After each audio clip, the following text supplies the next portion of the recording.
You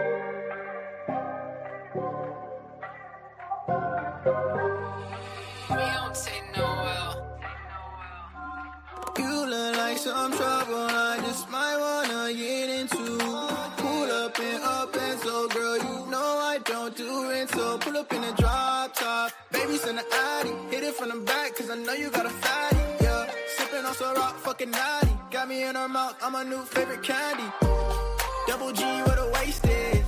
She don't mess around with no basic. Roll me up a blunt, gotta face it. Just another weekend getting faded. Gotta stay away from the fake shit. They gon' say they love you when they hatin'. The rats gon' lead where the snakes is. The demons gon' lead you to Satan. You look like some trouble, I just might wanna get into. Pull up and so girl, you know I don't do it. So you look like some trouble, I just might wanna get into. Pull up and so girl, you know I don't do it. So limes and tequila, can't forget the reefer. Always call my phone, but say nothing when I see ya. Limes and tequila, can't forget the reefer. Always call my phone, but say nothing when I see ya. What is going on, everybody? Happy Friday! You made it to the end of the week. Give yourself a big old fucking pat on the back. Excited to have you with us right here on the Betting News Network. This is the All Sauce team. That's Vsauce. That's Just Stuck. My name is Sweatpan Jesus. Stoked to have you guys with us to finish off your week and to officially start your weekend. So if you're out there with us right now, if you're not driving a vehicle and you're not actively working, cheers to you. You know what I'm saying? It's happy hour. The vibes are Cheers. high. Yeah. Cheers. Here's boys. week 2 of is it coffee, cola, or Guinness? Absolutely. W Sauce. Hey, Malkeet, we didn't piss him off too much. He came back. See you. You guys don't remember him because my reception was very, very blurry, but you guys all met at the reception that night. He came and he was at the wedding. Yeah. Flew in from Chicago, actually. So we'll that's definitely fucking come dope. out to meet up and stuff like that when we're all in Chicago. I probably hugged or met this person. Oh, So, 100%. I brought him over. I remember. It's just, again, like, if I showed you a picture, you would know. You won't know from his display picture because that's just another Chicago Bears fan. just another Bears fan. But I mean, goat for being in the chat. We appreciate all you guys being in the chat. We got Sean Beasy in the house. We got a lot of goats in the house. We appreciate you. What up, Ma? What up, Cash? What's going on? Vibes are high. We got Kev in the house. Appreciate all you guys kicking it with us to finish off the week. We're going to have some fun with you guys today. We're going to talk some NFL to kind of finish off the show. Week 3, we did a lot of it on Any Given Wager earlier. Hope you guys enjoyed that when we got into it. V's been scribbling all week about a lot of these games. We are going to go deep dive on Sunday for Gridiron Gang to get vibing with you guys. And if you haven't come and hung out with us on Sunday before the week before NFL, yeah, it was, dude. It was all a big old blur. I miss it, dude. I miss cuddling with Sook at night. That's the part I miss. I'm just saying. Hey, we're going to be doing it soon. We're going to be dropping some information for you guys next week about Chicago. We're all going to be hanging out live and in color.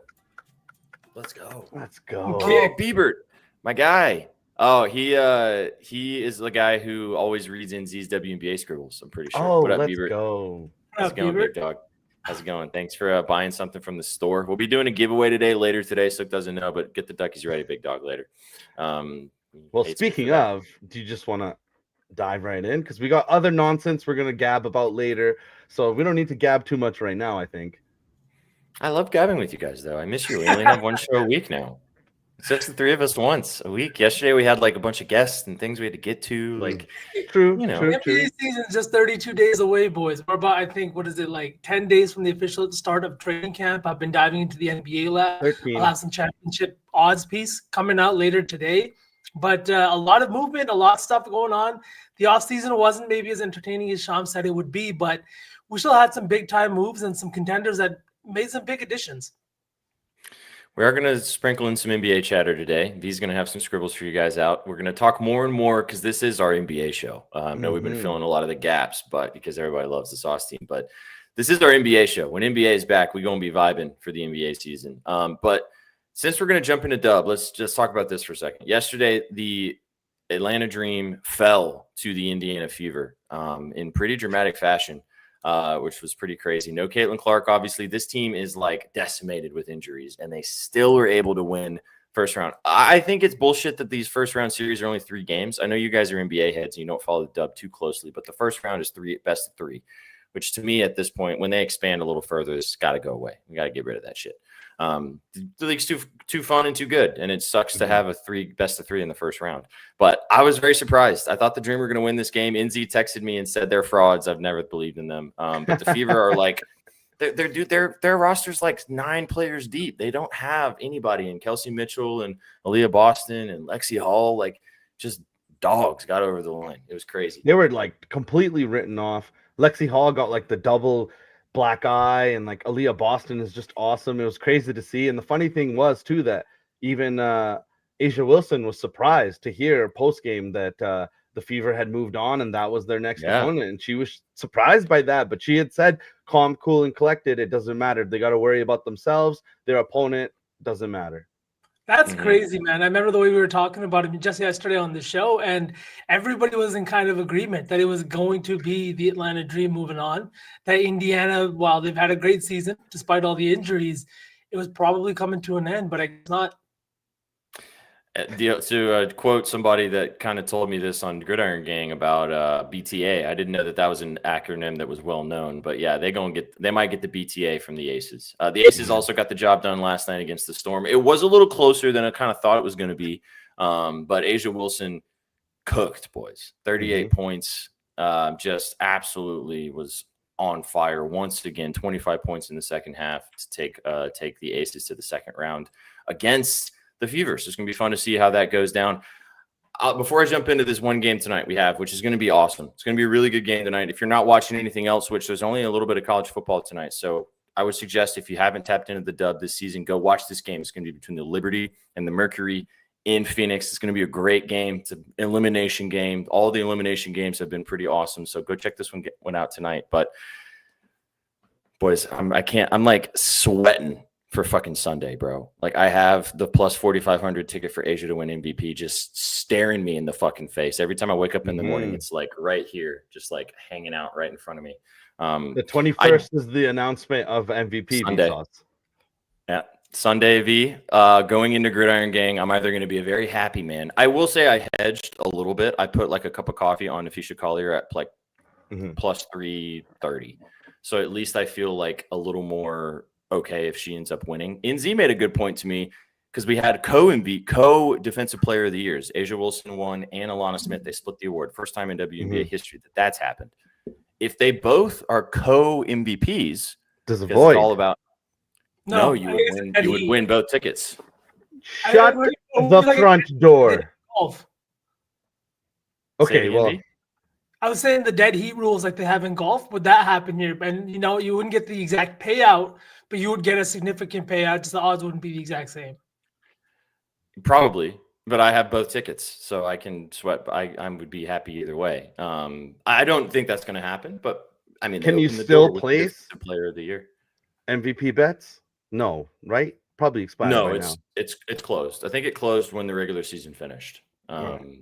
So it's over now. It was the last line available was Asia was minus 700 and Nafisha was like plus 33, like plus 330 or something like that. So we'll see. But that announcement comes Sunday. Congratulations to the coach of the year from the Valkyries. Congratulations to the defensive player of the years, et cetera, et cetera.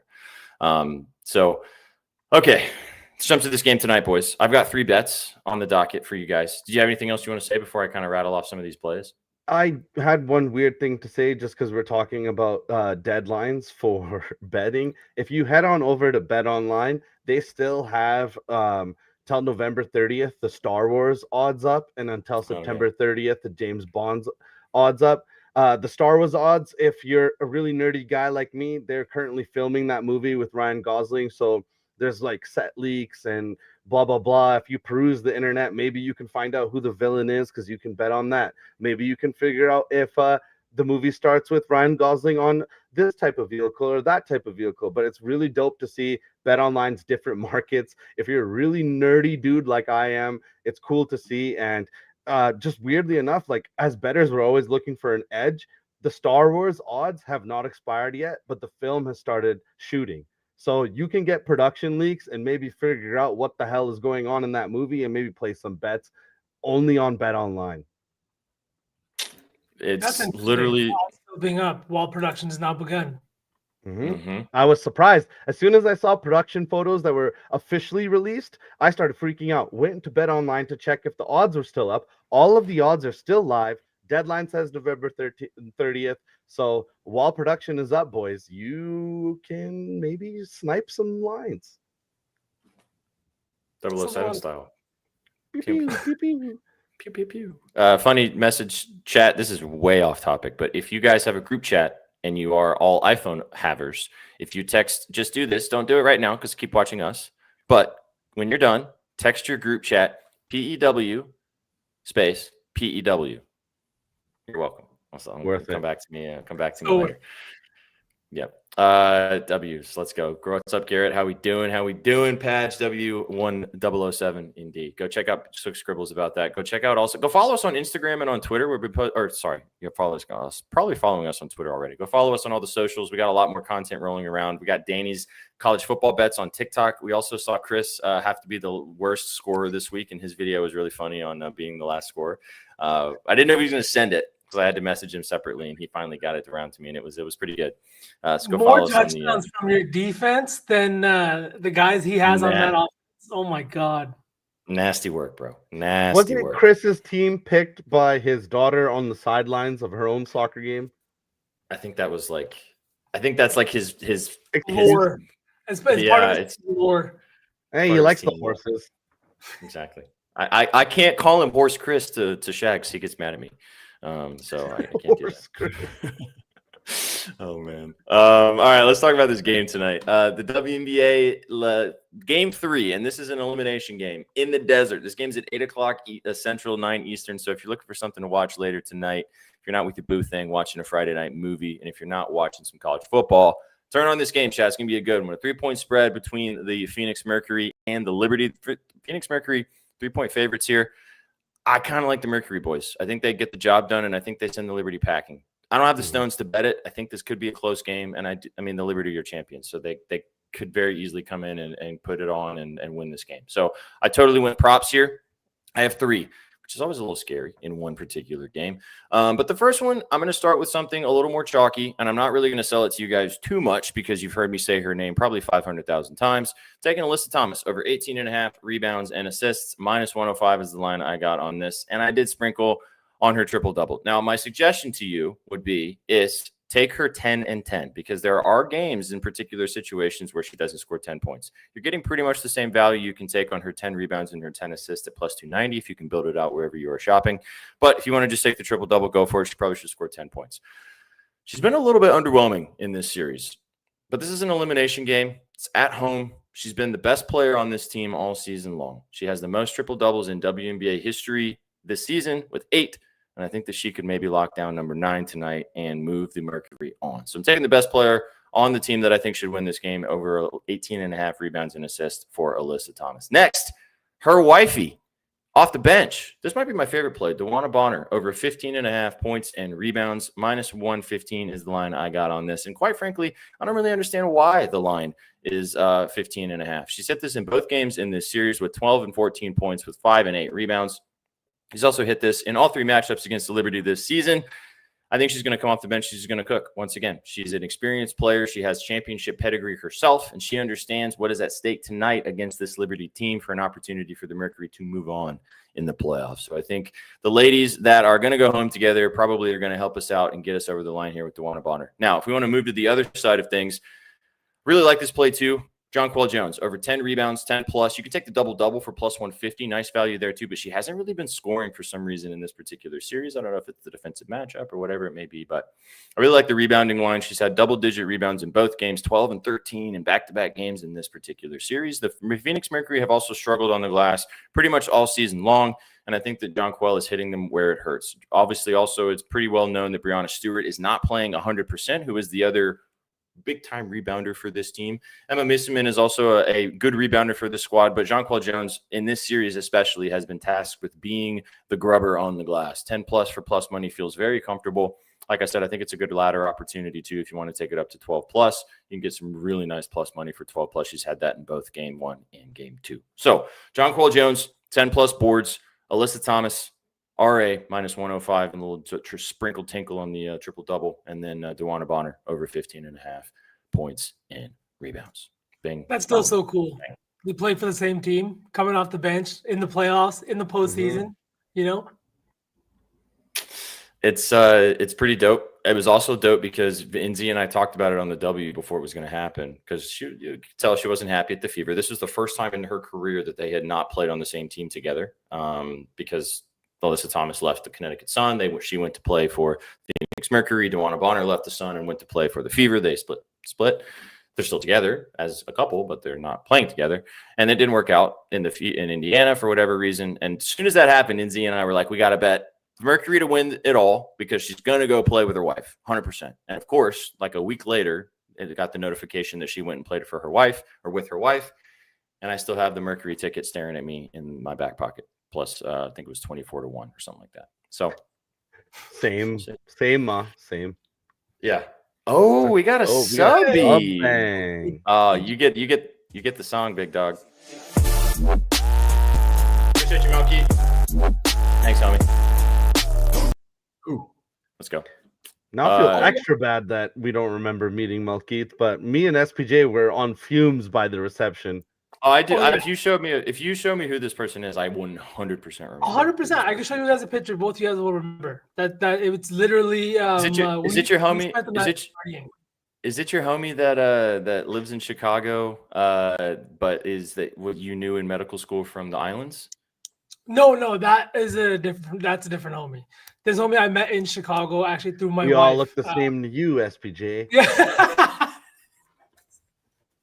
Casual racism chat. It's okay. It's fine. No this guy looks like Google Gobble one of us. We don't need to worry. Yeah. Hey guys, you said it, not me. So I'm just saying. Oh no. But no, it was a good time. It was a blurry time, but it was a good time. Mm-hmm. It was. But yeah, if you want to sweat out some stuff, I did put a little parlay out, a little SGP, a little sweat for plus 2,000-ish for this SGP tonight. If you'd like to tail, it's on the timeline. Because we may not have a parlay for today, boys, because it's only this game in college football. Well, just to give a little bit of a teaser, I was thinking the three of us come up with a little early tutty parlay, just because it's Friday. Odds will move, things will change. I know Vsauce is on his boy made of gold. Maybe SPJ has a guy. We really gonna sweat out Matthew Golden again? Does that happen third week in a row? This is the week. See, we'll get V has Matthew Golden. I have the Titans. What can you not quit, Zuck? The Bucks. Baker Mayfield. Well, that's great for you because they win, so that's fine.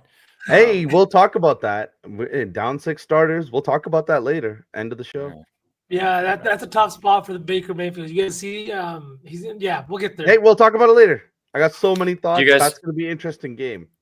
So, do you guys want to just jump? Do we want to jump the order a little bit and go just talk NFL for a bit, and then finish off the show doing Would You Rather? Or do you want to do Would You Rather now and then finish the show with some NFL chatter?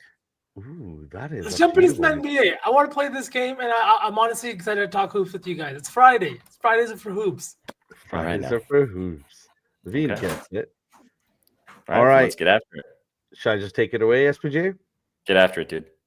All right, here we go, boys. We are playing a game. It is Would You Rather. We just put out an article about who will be the next Bond girl. We're not playing Would You Rather which Bond girl. We are playing which NBA player would you rather want on your team. I'm going to throw some stats at you. I'm going to throw some ages at you. I'm going to throw some contracts at you.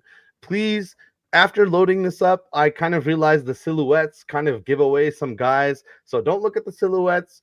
Be my friends and just humor me a little bit and just look at just the stats. But let's get right into it. Let's go with the first two guys right here. Player A, for you guys listening, 16 points a game, 5 rebounds, 4 assists, 27 years old. He is going to be a free agent next year after making 14 million this year. Player B, 12 points, 2 rebounds, 2 assists, 27 years old as well, but locked up for 3 years at 7.5 average cap hit.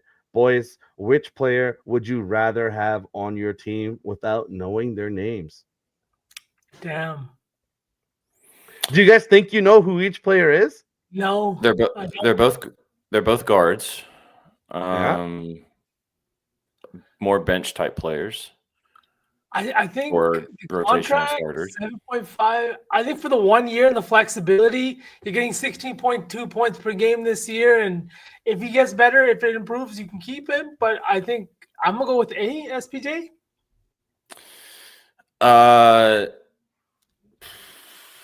I'm assuming it's a trick question. I'm going to go with B because you're getting him at a discount. And maybe it's the type of player that he's less money, so he's cheaper. You're getting fairly decent production in comparison, and you're also this is not a type of player that you're looking to be a superstar. So all you need is production. So I'll go B for the discount. All right. Now, so V is A, you're B. Mm-hmm. All right. Well, before you lock in your answers, I will let you know that player A is about to ask for 30 million, and player B has been 6th man of the year already. Okay. Well, I feel very good about my answer. Do you guys still not know who these two guys are? No, I don't, but now tell us. All right. Is one Cam Thomas? Is player A Cam? No, his PPG's higher. Never mind. All right, boys. Player A is Austin Reeves, and player B is Peyton Pritchard. I got hoodwinked. Two white guys. This is bullshit. I can't believe you made me pick Austin Reeves. I got you. That's an under the table payment, Gerald. No, I mean, I think we could agree. I think we could agree both guys I would want on the squad. But are you happy with your pick, SPJ? Because I'm unhappy with my pick, obviously, clearly. I feel good about my pick. I like Austin Reeves, though. We'll talk about him a lot with the Lakers this year. But I mean, Peyton Pritchard for the cash is just a super discount, man. Before we move on to be traded too 2 seasons ago. But he's happy now. Before we move on, boys, just now that you know which player is which player, who would you rather have? Oh, Peyton Pritchard. Right now? Yep, right now. Like you're starting your team next year and you're picking up a point guard. It's either one of these exciting whites. Which one is it? Austin Peyton Reeves. Pritchard. Ooh, That's crazy. I honestly would be happy with either, but I do give the edge to Peyton because I don't think we've seen the full version of Peyton because he hasn't got a heavy usage rate, minutes load. Whereas with Austin Reeves, we saw those games with Doncic out or fucking LeBron out, and he just went absolutely bonkers. Any other thoughts? I agree with that. Like his numbers are a little bit inflated, like in Emmanuel Quickly that year in New York, right? I just feel like that we've already seen Austin Reeves be a semi-dominant player in the NBA, and Peyton Pritchard, we haven't seen the same level. And if I'm paying a similar salary to both, I want the guy who I've actually seen it from versus one guy who could be, that would be my general manager hat if I was going to do it that way. Austin Reeves, 30 million. That's what he's asking. I mean, but you're getting Peyton Pritchard for a discount. I mean, Peyton Pritchard could probably ask for 2025. Were you paying Peyton Pritchard 2025? Peyton signed his deal before he was 6th man of the year, V. So we got a discount. That's what I'm saying. You got 3 years to do that. You only got 1 year for him. All right, let's move on to the next one.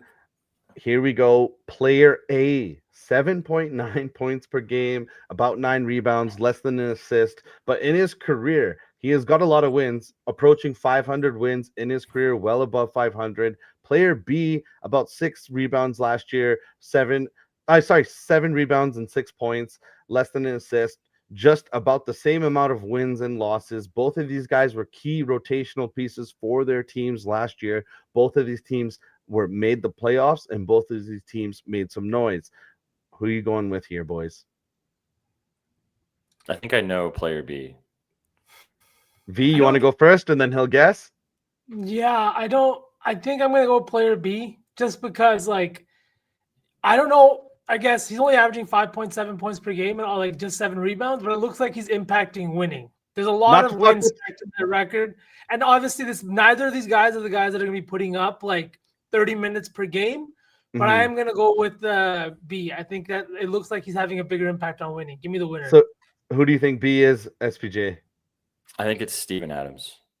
Oh, it is Steven Adams. We are looking at Rudy Gobert and Steven Adams' stats from last year.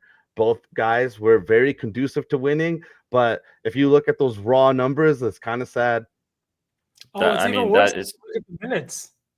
It's even worse if you look at the fucking paychecks, dude. That's the one that's even the worst. Yes, Steven Adams, I think, was 8 mil last year, while Rudy Gobert was well north of 35, 38, I think almost 40. Both guys affect the game, obviously, more than the stat sheet. So it's something you kind of got to watch ball to understand how they affect the game. But I mean, we all love Steven Adams around here. V's a huge Steven Adams fan. I mean, me too. But like, I would much rather have Adams on my team, especially for what he does in the locker room. And I don't know if Bozo does much in the locker room. Like, he seems like he does okay, but Adams is talked about widely as just a locker room like goat. What I know from Gobert, he's very well known as a guy that's like liked or disliked strongly in the locker room, but he's a guy that keeps everybody in the weight room, much like Adams. V, any more thoughts? Because I got a few of these left, so we got to rip roar. No, let's keep going. Let's keep going. You guys said everything there's to say about Steven Adams. All right, next one up. I'm very excited for this one.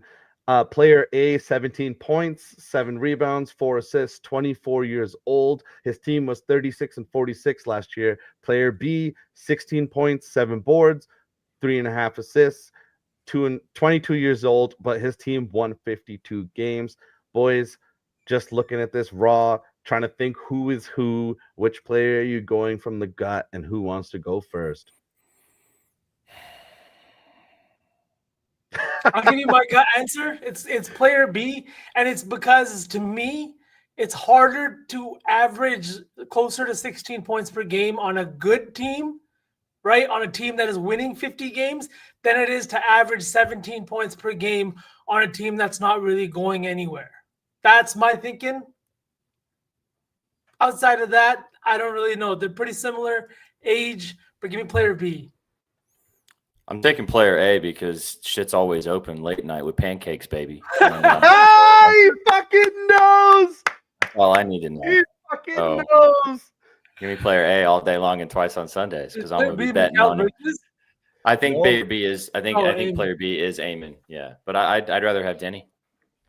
Let's go, boys. Bang on. Player A is Denny Advia of the Portland Trailblazers, and player B is Amen Thompson, the twin, the other half on the Houston Rockets. And crazy to see. And we've talked about this before, boys. Honestly, player A has extra added value because he's on the books for about 12 million for the next 3 years. That's why Portland can go ahead and overpay a Drew Holiday contract, a Damian Lillard contract, a Jeremy Grant contract.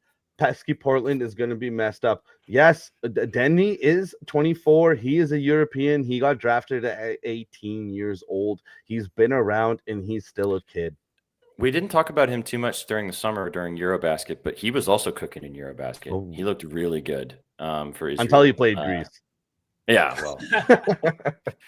But, you know, Rasheed Wallace would help Greece get apparently according to better than Giannis. So, I don't know. Yo, the Giannis, hey, I don't even know where that comes from with these guys. You know what I mean? It's getting dunked on over and over again, and you have no idea what's going on. Chat, if you're a little lost of what we're talking about, Andre Iguodala just said that if Rasheed Wallace was in today's NBA, he'd be better than Giannis Antetokounmpo. My Chat, God. please fire off if you agree with that take, because there is not a single bone in my body that believes that that's even remotely true. It's even worse. I can't even think about an argument. Yeah, like, you know, I love Sheed. I think he would be great in today's NBA, yesterday's NBA. But what are we doing here? Come on, like she's probably sitting at home watching Iggy say this. Like, dude, shut the fuck up. Yo, 100%. Probably got a glass of Henny in one hand, a fucking spliff in the other, and just cackling. Yeah. Speaking of, and not to like be critical of professional athletes that are definitely way more disciplined and better athletics than us. But Rasheed Wallace was never a super toned guy, a super ripped guy. Giannis Antetokounmpo looks like a Greek statue. He's absolutely yoked. Well, and the other part of this too, and we don't necessarily have time to talk about this now. Maybe we can some during the season when we get to NBA chatter more. But like the way that these guys have to play and the raw athleticism that's necessary for current NBA versus NBA 15 to 20 to 25 years ago is a completely different animal. The athleticism that is available, the competition level is higher, and like, I mean, Rasheed Wallace was. SPJ, I have to derail you. I have to. Did you see that thing where Gilbert Arenas said that Nick Young was as good as like almost Michael Jordan? He was just dumb as rock. I have Gil. Just dumb as rocks. That was literally, they had a whole segment and they played highlights, everything. MJ highlights versus Nick Young highlights, and he said Nick Young could do everything Kobe could do. He could do everything anybody could do. He was just dumb as rocks. That's crazy. And that's his boy. They're best friends. Yeah, I don't understand that friendship at all. My God. It's Again, like, honestly, I say that, and then Gerald's one of my best friends. Like, what am I saying? Like, you know what I mean? Like, Gerald's my Gil. Oh, Jesus. Gerald's about to leave now. You can maybe make it, but like, just no. Nobody. Everybody has access to what Giannis has access to today in today's game, and who does what he's doing or has done. Nobody's put on the weight. Gone from a guy that averaged 15 in his rookie year to a guy now averaging 33, 12, and 7. Come on. Way less than his rookie year. His rookie year was like 6 points or some shit. There you go. Like, you know what I mean? Yeah. No. Giannis. But let's keep it bobbing and weaving because we got to get to NFL because I really do want to talk NFL. Let's go to the next one up, boys. Player A, 21 points per game, 5 rebounds, 3.6 assists, 22 years old. Last year, he hit 3.9 3-pointers per game. The league leader was Steph Curry at 4.4. Player B, 21 points per game, 3 rebounds, 4.5 assists, 26 years old, and still pretty prolific from beyond the arc at 3.5 made per game. These are just numbers. Like Gerald said in chat before, these are just numbers. It's not a lot to go off, but from the plums, where are we going? Because you guys are gonna laugh when I tell you who's who. I think I know who this one is. I'm gonna go with player B without revealing anything, but I'm gonna go with player B. Give me player B. SPJ? I'll go player A. I think I'm just trying to figure it out. It looks like some white guy for player A, and that doesn't have anything to do with my decision making here. But is it like Tyler Hero or? Nope, it's Bozo of the week 1 of the NBA season. I can tell you that right now. Oh, it's MPJ. It's MPJ. No. He's not. You guys are wrong. He's not. You He's guys not are 22. wrong. He's way older. Not than MPJ. It's not MPJ. No, he's not 22. Yeah, he is way older than 22. It's not Hero. I will. Hero scored I'll way more points than points per game. I'll give you a hint that probably won't help at all. Player A was on a losing team and only played 27 games. Player B was also on a losing team but played 65 games. Player B, Cam Johnson, right? No. Mm-mm. Oh, LaMelo. I think player A is LaMelo. Mm-mm. It's not LaMelo? So LaMelo averaged more than 20 points per game. You're not supposed to guess. You're supposed to say. I said A. A and B? All right. Player A is Brandon Miller, the former second overall pick. And player B is Jordan Poole, big friend of the program. Jordan Poole. Jordan Poole. Jordan Poole for 30 points. Holy. The infamous fucking Snapchat bets. Uh-huh. Crazy. He's only 26. He also feels that mustache makes him look about 100. He needs to chop that shit off. Yeah. It goes to show that you can be very young in the NBA and get a max contract and still be cast off to the Pelicans like you're nothing. Brandon Miller. Mm-hmm. Wow, 21 points per game. I am very 3.9 3-pointers made per game. I mean, if he wasn't in Charlotte, I'd actually think they'd do something. I think he'd do something with his career. Mm-hmm. That's a good point. He could be one of those pieces that if he's healthy this year, I mean, he's so young still, they could trade him. He could go play for a contender. The Hornets need to 100%. disband as a franchise. They don't need to move. We need to disband the franchise and then reignite the Seattle Supersonics, and all the players just mysteriously pop up there. That's it. Nobody asks any questions. It's just done. I think it's a situation where they made a mistake by calling them the Hornets. Like, come on now. That is not a NBA franchise mascot. And the second one is the Pelicans. Both of those, if you change your franchise's mascots / names, we're chilling. I liked it better when they were the Bobcats. Until they brought out the blue and orange. The blue and orange. No, Bobcats was horrible because there's no Bobcats in North Carolina. And the team is called the Bobcats because the owner's name was Bob. Okay, first of all, there are Bobcats in North Carolina. And second of all, do you even know where North Carolina is on the map? Suck. I'll find it. It's kind of Midwest, but kind of coastal, is it not? Look, point to the Tar Heel on the map. Where is North Carolina on the map? Where is it? I love that this is a joke. It's like next to Tennessee, dog. They got Bobcats there. They probably have Hornets too, but like the navy and orange was where they went wrong with the Bobcats, and Michael Jordan being a terrible owner of franchises. Would it have been anywhere close to where you thought it was? Gerald Henderson, your franchise player. Imagine that. I grew up with Raymond Felton, who was their starting point guard for that team. You grew up with Raymond Felton? Yeah, played for North Carolina and then got drafted by the Bobcats. Yeah, he did play for at UNC. Yeah, That's another guy that was never that fucking athletic, thick boy. Yeah, he did all right in the NBA, though. He was fine. Yeah, he could have been way better. I was a big Raymond Felton guy. I just wanted him to turn into Kyle Lowry. You just know him and Melo were just like smoking and eating cookies, man. That's what they were doing. They were just 100%, dude. 100%. You live in New York too, man, at that time where food delivery wasn't a thing. But in New York, you can get whatever you want at whatever time of night. The city that never sleeps. You guys remember that famous? Video of Braun and all the on the Olympic guys eating at fucking Wendy's or McDonald's or wherever the fuck it was back in the day? When I played high school ball, we always would go to McDonald's before our games. And I think about that now and like how like everybody's so into health and especially with athletes. And I'm like, what the fuck were we doing? Why did we do that? It was a gas station Wendy's. Yeah. A McDonald's double cheeseburger before a big basketball game is not the vibe when you're 15 years old. I used to eat a bag of chips before every game. I was ritualistic about it. I would walk into the hallway, find a vending machine, buy a bag of chips, and dome it while I put my shoes on. Different every time. Sometimes sun chips, sometimes ketchup. Never salt and vinegar. Not a salt and vinegar guy. Me neither. Love salt and vinegar chips. I'm a big like sweet or like spicy like vinegary guy though, so that makes sense. Should we go to the next one? We got more. Okay, yeah, get after it. Oh yeah, we got 3 more, boys. So let's just rip through them, but then we can talk some NFL.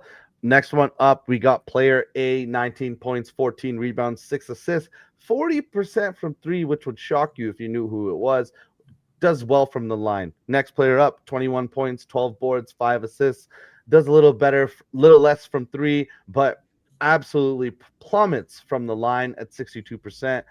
Player A or player B, boys, from the plums, because we got to keep it moving. Give me A. 40% says low volume, but I like the free throw percentage. You guys are both going A? I'm going A too. I think I know who it is too. You guys are gonna be absolutely dumbfounded. This is Sabonis versus Sengun. Okay, Sengun. You guys feel different? You didn't say the ages for this one. Yeah, the ages would have gave it away. This one is kind of surprising. I like the numbers seeing from like Sengun's real second year. You know what I mean? With proper usage, that's very encouraging. I bet you he shoots 40% from 3 this year. Oh, 40. You imagine? But, okay, I will say, though, that both of these guys are very, very low volume. So I could see the 40 SPJ if he does the volume of Sabonis of, like, it's just when he's wide open and he needs to keep the defense honest. Bro, Sabonis is 40% because he went like 1 of 2, like 70% of the games. So that 50% really carried it to the end of the line. You know what I'm saying? 100%. All right, boys. I feel like I got you guys on that one. Maybe I can get you on the next few as well. We got a couple of wings. Player A, 26 points, 5 boards, 6 assists, but very poorly from beyond the distance at 19%. Decent from the line, 77. Player B, near 30 points, 8 rebounds, 4 assists. 44% from the three, but I will tell you that is also low volume like the last two we just talked about, and poor from the line, but that's a lot of volume. So that is probably disconcerting. Where are we going? Player A, player B? Do you guys have any idea who each is? I got no clue, but give me B. B? Yeah, 29 points per game. Can't pass that up. SPJ? I'll go A. Yeah, I'll just go A. We go A. All right, boys. These are actually a teammate battle. Player A is Franz Wagner. Player B is Paulo Banchero. Ooh. I feel good about. I think this problem in Orlando. And still not winning a lot of games. Yeah, they might Just got to stay healthy, man. Hopefully, this is the year. Desmond Bain, big pickup. Oh, big biceps. Maybe he brings a few more wins, right, SPJ? Oh yeah, we'll see what old Hulk does down in South Florida. All right, last one up before we finally get to some football for week 3, boys. The last pairing right here. Player A, 26 points, 4 boards, 7 assists, 33% from the line, near the league average, but elite from the free throw line, near 90%. Player B, 25 points, 5 boards, 7.4 assists, just edging out his competition. Similar 3-point percentage, but 5 points less from the free throw line. Both of these players were on losing teams last year. Where are we going? Player A, player B, boys? Good player A. I think I know who player B is. I will go also player A. I think player B is LaMelo. Oh, right on. Player B is LaMelo of the Charlotte Hornets. Player A is Devin Booker of the Phoenix Suns. There we picked right there, V. Well done, boys. Well done. Well, Friday? that was Would You Rather, boys, on a Friday. I had a fun. I hope you guys had a fun. Let's Had go. a Had fun. all fun. We Had did a have fun. all fun. So Yeah. We had a fun. That we was had just a for the fun. Brown boys in chat. Had a fun. I love talking. Oh, we had a fun. Play the podal, please, before plays. We already did. Prindy, hello, what's up? Welcome back. We already did it. That was great, Suck. That was fun. That was very fun. We're going to be jumping into more and more NBA chatter over the next couple of Fridays. About a month away, boys, until we get to proper NBA coming back. What up, AP? How's it going? Chad, if you drop 5 W's from other people, we'll do a giveaway today. 5. Just 5. That's all we ask. And it can't be 5 from one person. 5 dubs. That's all we need. We already got one from Lakeith before you said anything. Yeah. 2, 1, 2. 3, 4, 5. Well, the giveaway's on its way. Giveaway will happen. We'll do it at the end after the bets. 5, 6. You guys are goated. We'll let you guys choose. Also, Padge, don't forget to message us. This is your last reminder to message us to give you away your free shit. I will remind you once again. We're not going to track you guys down to give you free stuff. You have to remind us. But yeah, we just want Suck to do the Ducks. That's the whole reason. Yeah, what up? Oh, dude, my guy, you follow me on Twitter. Appreciate you stopping by on Twitch. Thanks for hanging out. Let's go. Okay, boys. Let's talk some NFL. Football. So kind of, we obviously talked. We're going to talk a lot on Sunday, Gridiron Gang. I talked a lot earlier on getting given wager, a little more fast, rapid style. So kind of had an idea for us to all pick like one game we're really excited about for this week, that we're excited to watch, that we're excited to wager on, and the reasons why. So V, I'll let you lead us off since Suk and I both said the games and we don't know which game you're going to talk about. Which game are you looking forward to the most? Which game do you maybe have the most plays in? What game do you want to talk about first? Or do you need a minute? No, actually, I'm ready to go because Let's go. It's not the game I have the most plays in. I've sprayed the board as I have every week so far, but the Rams Eagles, man. I hope I'm not taking one of your guys' picks. SPJ, I know this is your side piece, but the Rams and the Eagles game, I think, has so much fantastic narrative surrounding it. Both teams are coming into this one 2-0. Both teams looking like good, like contenders in the NFC to come out of the NFC. I know that a lot of talk has been about the Eagles so far, but this Rams team is really fucking good. Matt Stafford is slinging that ball, and he's doing it against behind an offensive line that's been very mid-tier. So far, Puka and Devontae Adams have looked fantastic out there as the two-man combination. Puka out of the slot, and you've got Devontae out wide. Now you're going up against an Eagles team that lost 2 of their best cornerbacks last year in Isaiah Rodgers and Darius Slay, both now playing on other teams. I think that this is a situation where the Eagles team has kind of regressed defensively, but they haven't really been attacked. We saw in week 1, they were getting attacked again and again. A couple of big PI calls early in that game against Dallas. We saw CeeDee Lamb have a big day with 110 yards through the air, but they couldn't bring it together to win that game just because of that stoppage. They lost momentum, and it was kind of over after that. A couple of key drops for CD really cost them the game. Same thing happened against the Chiefs. That interception that Mahomes had on the goal line was a drop pass by Travis Kelce that should have been a walk-in touchdown. I can't emphasize enough how much that should have been a touchdown. I really think that this week, the Rams are coming in pissed off. They lost their game last year in the playoffs to this very team. Not only that, but it was a close game up until the very end. That was against a battered and bruised Rams team that did have Cooper Kupp out there. It was almost like he wasn't out there. And Puka Nacua was at the end of a very injury-riddled season. I think that this is a spot where they're coming in for revenge, and they're coming in with new guns at the table, a.k.a. Devontae Adams and Blake Corum, who saw a significant role last week. I'm really excited about this game. I know I just talked a bunch about it, but what do you guys think? No, I love this game. You actually I was leaning this direction anyway. I read your piece about this earlier. And Chad, if you haven't already, go check it out at bettingnews.com. You can get involved for free and go read V's full analysis on it, even though he gave you a good deep dive right there. I'm on the Rams, bro. I'm with you. I took it 3.5 earlier this week. It's down to 3 now in some places. Really like this game. I really like the Rams. You said they're my side piece. I watched them every single snap against the Titans last week.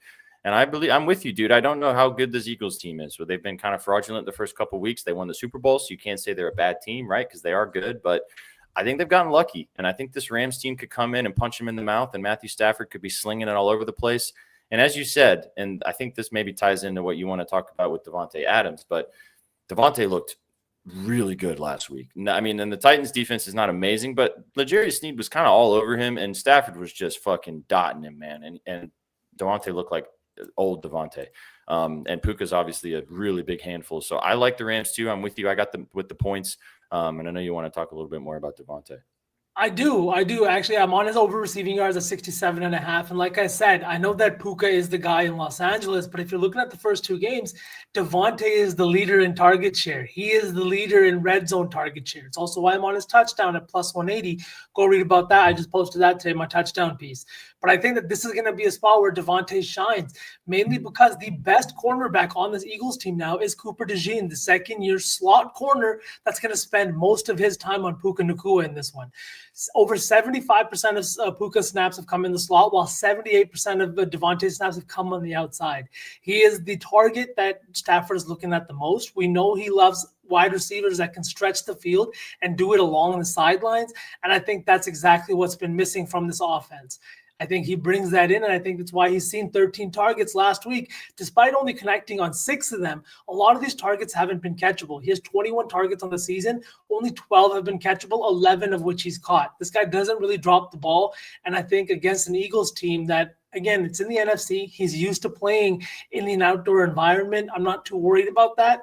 I do think Devontae's going to have a big game. I'm on the touchdown at plus 180. I'm on the over 67.5 receiving yards, and I'm on the Rams plus 3.5, man. Do not break my heart this week, Los Angeles. I don't think they're going to. I like the Rams too. What do you think, Sook? You got any thoughts on this game before we move past this one? I think this will be a fun game. You're seeing that short spread, and obviously all the things you guys are saying, Devontae Adams is still elite, and we'll have to see because championship hangovers are a real thing, and the Eagles have looked decent, but now with all the tush push and everyone saying that they're going to be watching that line and watching those offsides a little bit more critically going forward because every single team has complained, it'll be interesting to see what happens in this game. I do think the Rams have the front 7 to help contain not just even the tush push, but a guy like Saquon Barkley. Jared Verse has been fantastic up there in the front. You have the linebacking crew that has looked elite and a pass rush that ranks top 3, top 4 in the league. So I'm very excited about this Rams defense as well. Yeah, this would be a good one. Maybe the game of the week besides some of the primetime games, but could be a really good one in the early window. All right, I'll go next. I know Sook can take us home on what he wants to talk about with his favorite team. But since we got some Bears fans in the chat, I'll bring up this game. It should be a good one. Very interesting game between 2 teams that I said this earlier. You guys know the meme the two clowns that are fighting in the parking lot. That's what this is going to be. These two defenses this weekend on Sunday. It's just going to be, a bunch of just clowns just hammering each other like that. Both of these defenses have been really bad to start the season. I think there's going to be a lot of points in this game. The over is a pretty public play, but I know our man Trizzy's on it. You were kind of messaging about this earlier this week, that this over is something that's probably going to get tapped. It's probably going to get tapped quite a bit. I like Dak. I think that Dak is looking very good this year to start the season, even though it's not led to some victories, although they did win last week in that crazy game against the Giants. And the Bears are still trying to figure out this Ben Johnson offense. But again, the Cowboys defense sucks. And I do think that they have enough weapons to get some on the board against this Dallas defense. So my plays are props in this game. I don't really have a lean side. I kind of like the over, but I think I'll probably end up just hanging off because I got a lot of props out there today. But boys, I don't really get this line. Maybe you guys can help me understand it. CD over 79.5 receiving yards, minus 115. B, we were on the same prop last week. He got us home with 112 receiving yards. He was the most targeted wide receiver last week. He was the most targeted wide receiver on this team the first week. 110 and 112 to start the season. Bears secondary, not very good. I think the CD is primed for yet another big game. He's going to get peppered with targets, 10 plus once again from Dak. 80 plus feels very comfortable. I love the 100 plus for a almost 2-to-1 sprinkle as well. And I do think he's right for a touchdown. So I really like CD here. I will probably have his 100 plus. I actually already have it in like a lotto that I'm going to post maybe tonight or tomorrow morning. But I think the CD's yet another big game. I mean, he would have had 200 if he would have caught all those passes, like you said, being week one against the Eagles. So I like CD a bunch in this game. The other one I like a lot is on the other side. And Roma Dunze over 4.5 catches. A little bit of juice here, but I don't mind taking this up even if you want to ladder it to 5.5 or plus money, if that's what you're seeing live on your book. Boys, he's been the most targeted wide receiver for this Bears offense so far. Caleb Williams has been looking for this guy. He finally had the breakout game last week with all the targets that he received in that one, even though the Bears just got absolutely dog walked by the Lions. But 128 receiving yards, 2 touchdowns. And like I said, first 2 weeks of the season, he has been Caleb Williams' most targeted wide receiver, 11 and 9 targets in back-to-back games, 6 and 7 catches in both of those games. And the Dallas Cowboys are allowed the 30th most receiving yards to wide receivers. So 4.5 catches for a little bit of juice. You can take the yards if you want, if you don't want to rely on the catches, but I think that they're going to have to move the ball with some early type slants, some getting in the middle of that zone, maybe tries to do some bubble screens with Rome or even just hitting him downfield. So I think Adunje is going to be busy once again. I love the over 4.5 catches. Let's go. I have him on my fantasy teams. I love both of those plays, SPJ. I will say, just to take a second to talk about both. Rome's looked fantastic this season, and I think he's going to look even better this week. Not only have the Cowboys been dog shit against the pass, but they have really been bad against wideouts in this spot. And not just that, but they don't play any man coverage whatsoever. It's not a thing of you mixing it up, but through the first 2 weeks, they have played exclusively zone defense, and that is where we have seen Odunze kind of thrive. 2 of his 3 touchdowns this year have already come against zone defenses. And I think it's just something we're going to get used to seeing here with this team. And we usually see this because we find guys that are good receiving and good route runners that can find holes in the zone. It's not usually guys that are the fastest, most athletic, but it's the guys that can come down with the ball, that show strength in their hands, and are not afraid to go over the middle. And that's exactly what Rome is. I think he's going to see a lot of possessions. I do think he gets one in the end zone again this week. I like that too. I like his yards. Like I said, I mean, 6 and 7 catches, though, if you're giving me 4.5, it's already bumped up to minus 135. So maybe you go the yards route if you're listening in right now, if you don't want to pay the juice on the catches. But I mean, I laddered it to 6 in a parlay just because he's had 6 and 7 double-digit targets. I think we see something similar again. And who knows, maybe we get the battles of the clown defenses and this game just flies over. It would be funny, though. No, finish. Sorry. I was just going to say it'd be funny, though, if it was like 7-0 at halftime. Like, that would just be hilarious. That would probably be on brand for this team, but I think it's going to be a good game. Even on the CD side of things, the Bears rank last in coverage grade this season through 2 games. They just lost Jalen Johnson for an extended period of time. And now the thing that stands out to me too is that they rank in the bottom 5 in pass rush grade. If you're not only going to have a bad secondary, you need to at least have a pass rush. It's why we're seeing the Browns defense still do work, because you can triple team, double team Myles Garrett. He's going to get to the quarterback. But with the Bears, the lack of pass rush is glaring because the QB has so much time in the pocket. You cannot contain these wide receivers. And I think that that's going to happen in Chicago for this Dallas team. I think Dak's going to have time in the pocket. And when he's clean and not on the ground, he usually does thrive. You know that I'm going to use another meme reference, and then we can jump to the Bucks game. The Shannon Sharp one where he's got the big old plate of food in front of him, and he's like, "Yep, I'm going to take some of that," and "Oh yeah, I'll take some of that," and that looks good too, and I'm gonna get that, and I'm gonna have that. That's going to be CD this weekend, just against that Bears secondary. This was a huge surprise. I will say that the lack of 12 personnel, you don't see them on the field together whatsoever.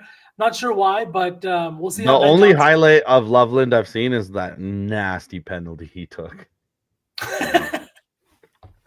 Gross work, dude. Yeah. All right. Should be a good game. I'm excited to watch that one. All right, so take it away. I know you want to talk about your squad. Get involved with old Baker, man. Yeah, I don't think that this will be the best game, but I think that this will be a very interesting game. After going on the road and snagging 2 victories to start off this season for the 5th consecutive time, the Tampa Bay Buccaneers go home to fire the cannons against the New York Jets, boys. What does worry me, though, is that we are down 6 starters in this one. We are down even Tristan Wirfs. We are down our starting right guard. We are down Cade Otton. And also even the guard that we elevated from the practice roster, Michael Jordan, is now looking not to play. On top of that, Ejibuka is probably not going to play as well. So this game will definitely be a test for the Bucks. But why I think that this is one of the most interesting games of the week is that this will absolutely decide if this Buccaneers team is a Super Bowl contender. They are down a lot of dudes, but some of these dudes were in and out of the lineup already. Kalijah Kancey has been in and out of the lineup since he's been drafted. We lost him to a pectoral tear last week. So it's going to be up to Seversio Dennis and a few of these other guys, Levante David, to pick up the slack. I just think that there's a really big chance that this is one of the most entertaining games of all week, and the Jets kind of covered the spread, but the Bucks end up winning in the end because, Baker Mayfield is really out there, really performing. Obviously, his completion percentage has fallen off a cliff from the 71% he had last year, but he's finding ways to win, whether it's with his legs or with his arm. 30-plus rushing yards both of the first 2 games. His rushing yard line is probably my favorite play to enter this game at just 14.5 because his O-line is going to be collapsing. It's going to be failing. These are not NFL caliber guys. They're just decimated. So I do think that if the Jets coaching staff has the ability to apply pressure and change things, and if Garrett Wilson on the other side of the football can stretch out the field and leave our already poor secondary very thin and our already now our linebackers are decimated, I think there's an opportunity there. But obviously you guys can probably tell me more because now Tyrod Taylor is the starter for the Jets. So let me know if there's a chance for the Jets to cover or not. What's your play? What do you like? I like Baker rushing yards, 14.5. That's very comfortable. Plus 30, both of the first 2 games.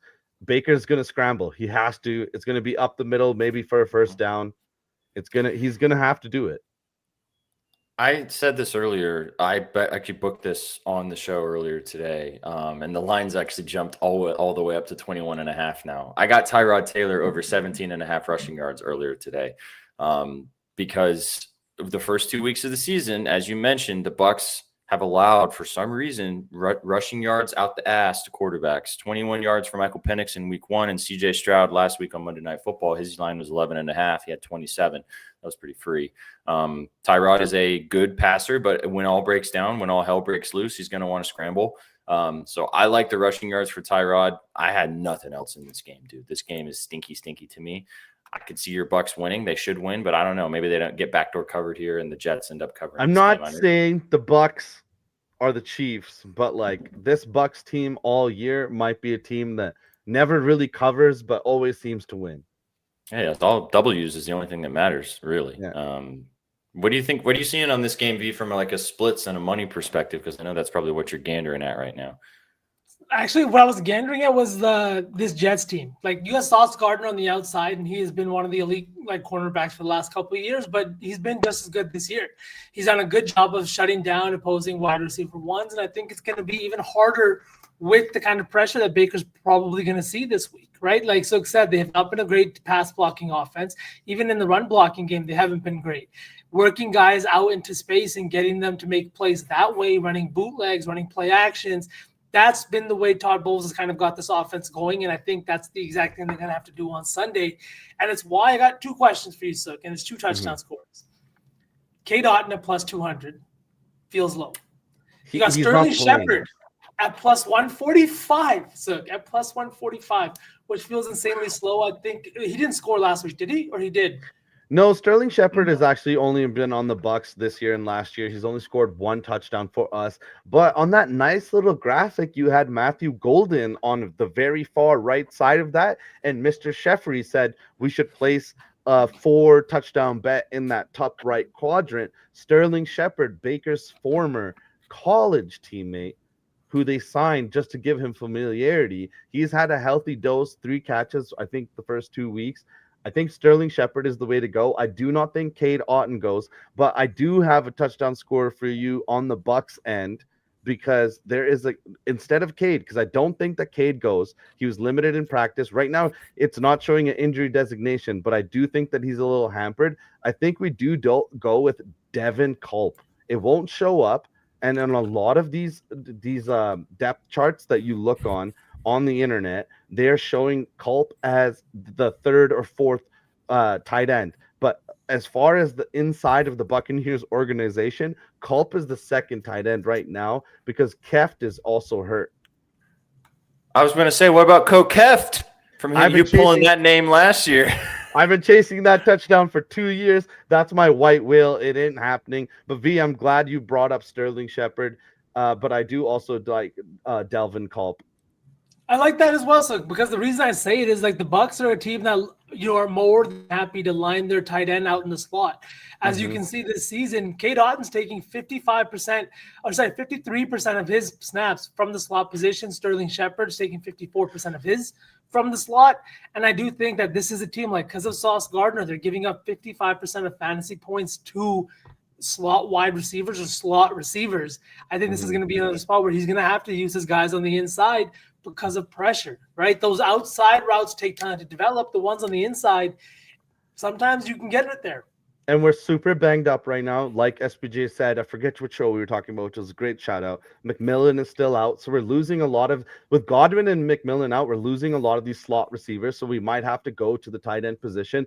Culp actually played the last 2 games of last year. He had 3 receptions and 52 yards and 2 receptions, 36 yards. Did not get into the end zone, but he very much showed this Bucks coaching staff that he's a playable player, and that's why he's probably our tight end 2, with Cade Otton coming in banged up this week.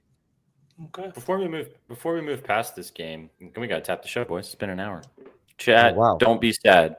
It's crazy. I know. We're gonna send you off into the weekend now. We're gonna cook a touchdown lay. We're gonna run through the bets we talked about. We're gonna do a giveaway, and then we're gonna get out of here. One more question for you though. What about Bucky Irving over 70.5 rushing yards? This Jets team just got shellacked by the Bills and James Cook went crazy on the ground. Maybe they want to lean on Bucky a little bit with that offensive line. It's a lot easier to run block than it is to pass block. And this defense from the Jets has been getting gashed on the ground. I would not want to get in a pass happy game against this Jets team. Do you like Bucky in this situation? I do like Bucky. That's a low enough number that you can definitely play it. Bucky is one of those guys, and I'm always literally every Sunday yelling at my wife of like, did you see that? Like, he's one of those guys that can always get you an extra yard or 2 with his elusiveness. So at that number, it's very low. It's definitely playable, but V is also the one who's talked about this before. We have our 4th offensive coordinator in 4 years, and Josh Grizzard, and he's definitely seeing what he has, what weapons work, what plays work, because he's trying to revamp that offense from Liam Cohen. Also, fuck you, Liam Cohen. That's obligatory. I have to do that. So I love that play. It's low enough that it's definitely playable, but the one thing that does scare me is how well Rachaad White did play last week and also get into the end zone. But low enough, you can definitely play it. Yeah, just a thought. Yeah. Just a question. Okay. All right, chat. I know you're clamoring to talk more NFL, but trust me, we got Betspresso tomorrow in the morning time with myself, Shaggy Betts, and Trizzy. We're going to jump into mostly college football tomorrow. But then if you want to talk the NFL with us, come and hang out with us with Gridiron Gang 2 hours before kickoff on Sunday at 10:30 Eastern, 9:30 Central. Duval. All right, Malkeith, I love you. Did you guys see Trevor Lawrence wave him off? Yeah, that was weird too. Fuck the Come Jags. on. You guys are We'll already you hate each other already? We'll talk about this game on Sunday, but that game is really interesting to me. Jags Texans. It's going to be a huge game for both teams. Texans, especially with being 0-2. We'll obviously talk about that on Sunday. But come and hang out with us, Gridiron Gang, 10:30 Eastern, 9:30 Central. If you're watching us on Twitch or if you're watching us on YouTube, just turn the notifications on every time we go live. You get involved. If you haven't come and hang out with us for the first 2 hours before kickoff on Sundays, you're going to want to. We're going to have some fun. We might have to whip out the small salts again. We'll see. All right now. They're never too far. They're never too far. I mean, mine are literally in sight. Yeah, so are mine. Right. I'm not doing it right now. I'm good. I'm going to wait until Sunday. Yeah. Drop a dub in our Twitch chat if you want to be entered in the giveaway. We'll do that in just a minute. Just run through the couple WNBA plays, especially if some people are here that are just tapping in at the end, and then we'll cook the touchdown lay. We'll do the giveaway and we'll get out of here. If you want to rock and roll with some dub tonight, Alyssa Thomas over 18.5 rebounds and assists. You can do the 10 and 10, the rebounds and the assists as well for plus 290 or the triple double, depending on where you're shopping. Jonquil Jones, 10 plus boards. Really like that one as well. And then DeWanna Bonner over 15.5 points and rebounds. If you want to get involved with some WNBA action, like I said, I posted a parlay on the timeline if you want to get involved over on Twitter as well. All right, guys. Touchdowns from the Plums. Who scored a TD? A little saucy 3 touchdown lay for the vibes for the weekend. Sterling, because V said it. He brought up his name. I wanted to bet it. V said it. Oh my God. I mean, I like it too. You just said he scored 1 touchdown for 2 years with this fucking team. But he's barely played. So why is he at plus 145? Because he's Baker's boy. That's what I'm saying. Mike. All right. Is that no? If that's it. So it's so funny in these situations, dude, because you say your first thought with conviction, and then everybody asks you a question about it, and you immediately just don't want to put it in. But like you say it with such conviction to start out, you have to have that conviction the whole time. Sterling Shepard, conviction suck. Yeah, Sterling Shepard. That's the other thing. I like Mike Evans, but Sauce Gardner is a tough cookie, man. He is a tough cookie. Why? Yeah. Why is he plus 145? That makes negative sense. All right, plus 145, Sterling Shepard. Wait, then that's not even fun because he's like such a random guy and the number is so low. But that means he's scoring. This is the point. Okay. This is the point. Sauce man? I think. Don't overthink it. Don't overthink it. It's a TD parlay from the Plums. From the Give Plums. Matthew Golden. He's getting it today. He's getting it this week. Of course. I'm making you guys wide with me. Let's do it. Plus 250. SPJ's gonna hate this parlay. Fuck it, SPJ. AO minor. 3 guys that ain't scoring. It's probably gonna hit. Oh, Io Manor. All right. Yeah, Gerald. I feel you, big dog. Oh my God. Hey, these are the gross ones that end up getting over the line, though. Fuck. Alec Io Manor. I was gonna say Adunze or CD. Ooh. I like Adunze a lot. Has Calvin Ridley scored? He has not yet. That bozo needs to get his shit together. He's probably he needs to get his shit together for real, though. Like for reals, bro. I'm down for Io Manor or Ridley or Adunze. Which one you guys? I like Adunze and Io Manor the most. Chat, this touchdown lay that ain't hit. That's big Io Manor. This touchdown lay that ain't hitting. The worst part of this is the shortest odds are Sterling Shepard. That's the craziest part of this parlay. But let's do it. Alec. Let's take Alec. What a goat, dude. He's been Cam's favorite target, which is crazy. The pride of Medicine Hat, Alberta. Gotta get that out there, don't you? Plus 32.71. Pretty good for 3 legs. Io Manor, Golden, and Shepard. My Io Manor was so golden because of my Shepard. All right, there we go. What's the great about this one is like they're all the morning games, so we'll know very early. We'll know if it's absolutely toasted. I'll take a nap during the 2:00 games. Are we gonna do we have the stones to post this one, or should we just leave this one in the chat? No, this is just for you guys for tuning in. So we appreciate you guys for kicking it with us. Let's do the giveaway and then we'll get out of here and let you guys enjoy the weekend. It's gonna be fun when we're back and talking some NBA, boys. I can't wait to watch V sweat out some crazy 1.5 3-point lines soon. Oh yeah. Let's go. You know Drop- what? I'm gonna call it right now before you do the housekeeping. The Mhm. 3-point line I'm most excited for bet for, and we talked about this last year with Denny Speed. His 3-point line will probably open up like one and a half. It was 1.5 for most of the season last year. It But bumped to like 2.5 near the end of the year for plus money, but it was usually 1.5 or 2.5. He's gonna know he's gonna have to open it up a little bit. He plays for the Titans, Malky. Scored last week. You're gonna learn the name. You're gonna learn today. I mean, you called it that he'd be wide receiver 2 by the end of the year. I did. Felt good that happened by week 2. But that's how it goes. London, Golden, and AJ from Prindy, if you want to ride with that. I also think London is due for a good game. Oh, yeah. He cooks the fucking Panthers, too. 28 targets in 2 games last season. Let's not talk about the last Canadian wide receiver we took.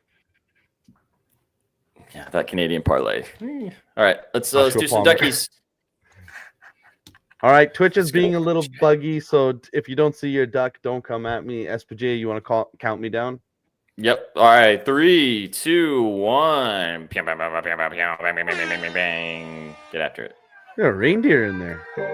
Not even It's not Christmas. But Rudolph's busy. We appreciate all you guys tuning in. I know. It's around the corner, boys. 20 seconds. B-Dot, respectfully. Your cook, my dog. Gerald looking chalk, too. Gerald chalk. Richey could do something, but you're probably chalk, too. Oh, it's in the middle, right there. It's Ma with the nos. Mama. He even asked you. He asked you to gas it up, too. Yep. Sure did. Wow. Next year. Wow. You got speed boosted, Mom. Well done. We appreciate you guys. Ma, send us a DM. You still have to choose what you want on your last giveaway. Alec, you should have received your mug. It has been shipped, so please be on the lookout for that. Padge, also let us know what you want. Again, we're not going to remind you guys if you have giveaway items, you have to get in touch with us. We're not going to chase you down to give you the free stuff. Once you have 3 outstanding gifts, you're demoted back to 1. Okay, you need to claim them. Have you sent Gerald his koozie, by the way? That koozie's lost in the matrix. Oh my god. Oh man. We appreciate you guys tuning into the All Sauce team today, man. We're excited to have you guys right here on the Betting News Network. We'll be live with you guys in the morning time. Shaggy Bets will be live at 9:30 Eastern, 8:30 Central. Set those alarms because he's going to be talking all about the pitch with you guys for 90 minutes to glory. And then directly following that, another hour with me, Shags, and Triz, giving you guys the moves in college football on Betspresso. No violence tomorrow, but lots of violence on the gridiron with the college kids. We'll talk about that. And then the 3 of us will be back with you guys on Sunday with Chef, with Trizzy.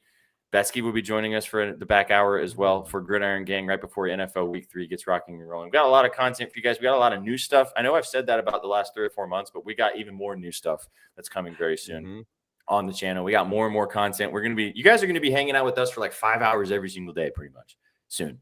It's going to be electric shit. So we're excited to have you guys here. Give us a follow and a subscribe on all the channels if you haven't already, because we appreciate you guys and want you to know that when we're live. So you can then make fun of me, and you can make fun of V, and you can tell Sook that he's handsome. Yeah, Sook. Pretty much. Sook can't take it. That's why, chat. No. Nope. Fragile.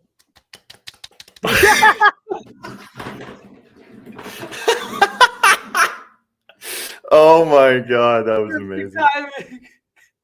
Let's go, dude. Oh my god, that was good. All right, wrap it up. All right, you guys came for the winners and you stayed for the vibes. We'll catch you guys in the morning time. Have a fantastic Friday night, and we'll see you on the next one. Take it easy, chat. What you know about rolling down in the deep?